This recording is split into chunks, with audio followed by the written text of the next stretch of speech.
ज्ञान सागर में पुनः आपका हार्दिक स्वागत है। आज हम चाणक्य नीति शास्त्र के प्रथम अध्याय के विषय में चर्चा करेंगे। चाणक्य नीति शास्त्र का शुभारंभ ईश्वर की इस प्रार्थना के साथ होता है। प्रथम श्लोक का भावार्थ, तीनों लोकों के स्वामी भगवान विष्णु के चरणों में शीश नवाकर प्रणाम करके अनेक शास्त्रों से उद्धत राजनीति के संकलन का मैं वर्णन करता हूँ। 2. अच्छा मनुष्य कौन है? इस नीति शास्त्र में धर्म की व्याख्या करते हुए क्या करना चाहिए, क्या नहीं करना चाहिए, क्या अच्छा है, क्या बुरा है इत्यादि ज्ञान का वर्णन किया गया है। इसका अध्ययन करके सही रूप में अपने जीवन में उतारने वाला मनुष्य ही श्रेष्ठ मनुष्य है। धर्म के प्रति व्यक्ति की आस्था ही मानव धर्म कहलाती है। 3. मैं लोगों की भलाई की इच्छा से जन कल्याण के लिए इस रहस्य वाले पक्ष को प्रस्तुत करूंगा, जिसे केवल जान लेने मात्र से ही मनुष्य अपने को सर्वज्ञ समझने लगता है। 4. शिक्षा सुपात्र की। नीति कहती है कि मूर्ख शिष्य को शिक्षा नहीं देनी चाहिए। B. दुष्ट स्त्री से संबंध नहीं रखना चाहिए। C.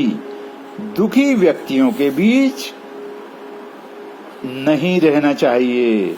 अतः बुद्धिमान व्यक्ति को चाहिए कि वह मूर्ख, दुष्ट स्त्री तथा दुखी व्यक्तियों से बचकर आचरण करे। D.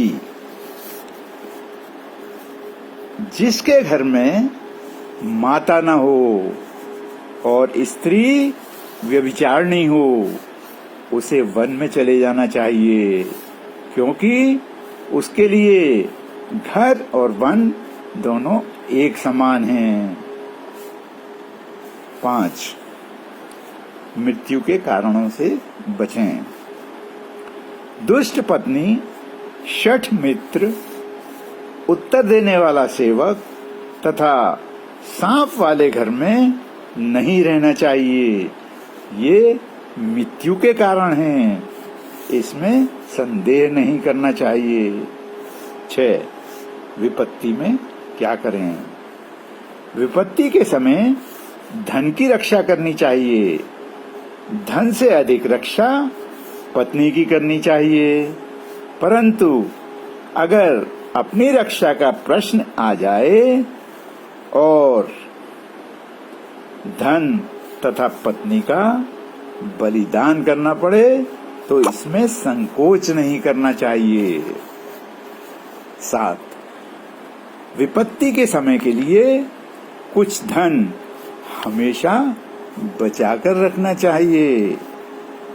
यहाँ मूल बात यह है कि श्रम तथा बुद्धि की कार्यक्षमता बनाए रखना आवश्यक है, तभी लक्ष्मी स्थिर रह सकती है।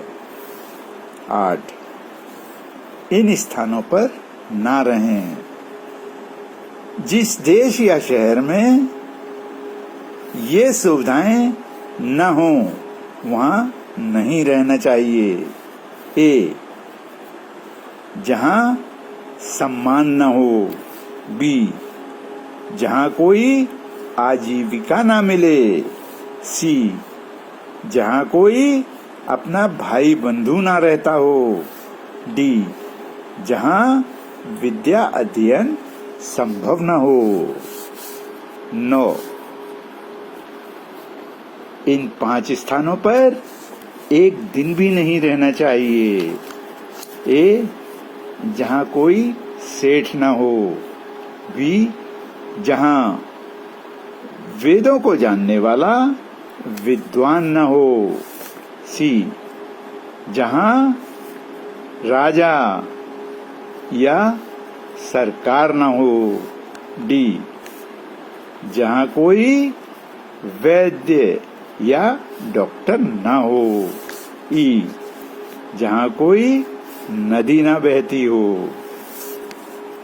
10, आचार्य चाणक्य आगे कहते हैं, जैसे 5 स्थानों को रहने के लिए नहीं चुनना चाहिए।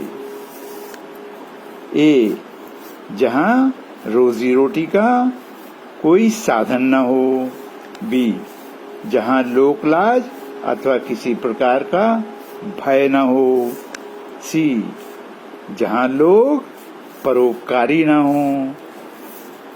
डी, जहां लोगों में कानून का भय न हो। ई, जहां लोग दान देना न जानते हों। 11, परख समय पर होती है। आचार्य चाणक्य समय आने पर संबंधियों की परीक्षा के संदर्भ में कहते हैं, ए, किसी महत्वपूर्ण कार्य के लिए भेजते समय सेवक की पहचान होती है। बी, दुख के समय बंधु बांधवों की।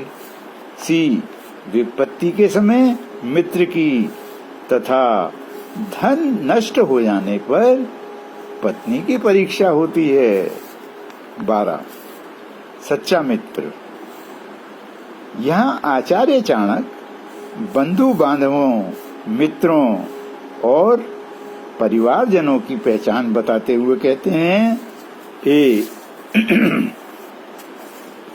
बीमार होने पर। बी, असमय शत्रु से घिर जाने पर। सी, राज कार्य में सहायक के रूप में। डी, मृत्यु हो जाने पर शमशान ले जाने वाला व्यक्ति ही सच्चा मित्र और बंधु है। 13,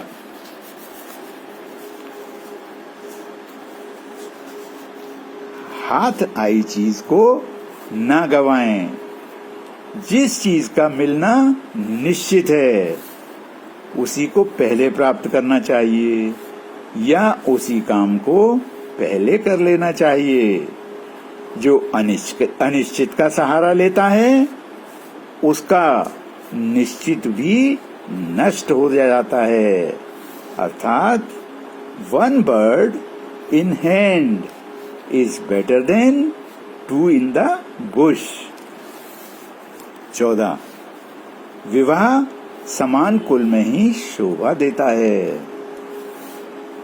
आचार्य चाणक्य कहते हैं, ए, रूपवती न होने पर भी कुलीन कन्या से विवाह कर लेना चाहिए।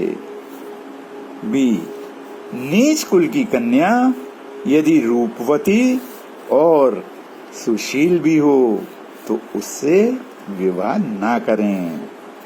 15, देख परख कर भरोसा करें।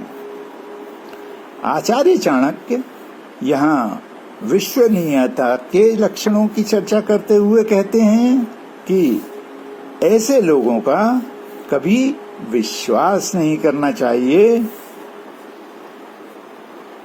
ये कभी भी घात कर सकते हैं।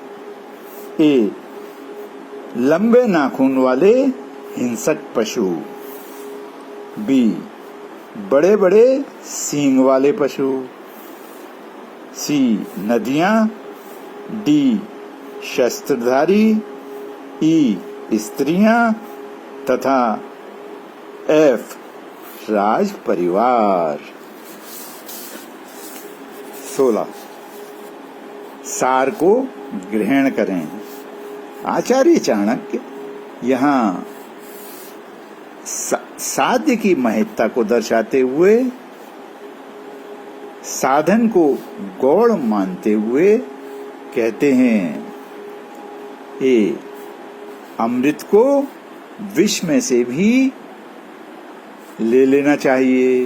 बी, सोने को गंदगी में से भी उठा लेना चाहिए।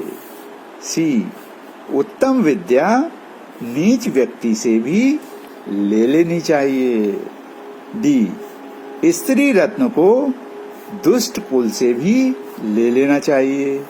यहाँ स्त्री रत्न से तात्पर्य है गुणवान, सुशील और श्रेष्ठ कन्या। यहाँ सुंदरता को कोई महत्व नहीं दिया गया है। 17, स्त्री पुरुष से आगे होती है। पुरुषों की अपेक्षा स्त्रियों की क्रियावृत्ति की तुलना करते हुए आचार्य चाणक्य कहते हैं, स्त्रियों में आहार 2 गुना, लज्जा 4 गुनी, साहस 6 गुना तथा कामोत्तेजना 8 गुनी होती है। अब मैं अपनी वाणी को विराम देता हूँ। ईश्वर सबका कल्याण करे। धन्यवाद।